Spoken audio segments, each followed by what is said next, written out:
Eid Mabrouk à tous ceux qui célèbrent, l'actualité de l'Eid a influencé mon choix de tenue et mon choix de sujet. Dans la vidéo précédente, j'ai décrit la hiérarchie des rendements que l'on pouvait atteindre et aujourd'hui on va se poser la question suivante. Est-ce que le rendement obtenu est légitime? Les religions offrent une réponse à cette question. Je vous propose ici un focus sur la perspective islamique. Cette branche est connue sous le nom de finance islamique. Gros disclaimer avant que je me fasse hagar dans les commentaires, je ne suis ni un expert de la question ni un savant et ce n'est que ma compréhension personnelle.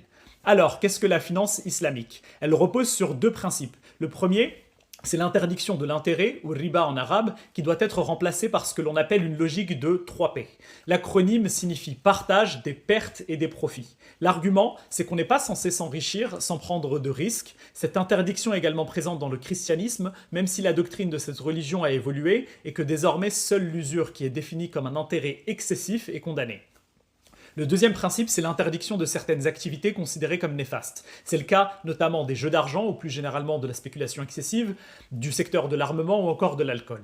Concrètement, quelles sont les implications en termes d'instruments financiers?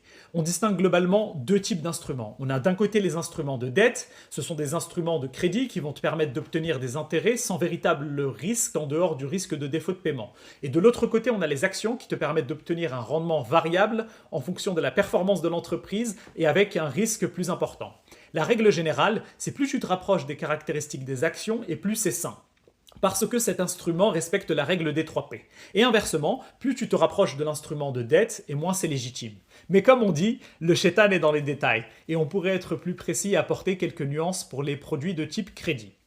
Tout d'abord, certains savants considèrent qu'il serait légitime de couvrir l'inflation afin de permettre au créancier de préserver son pouvoir d'achat.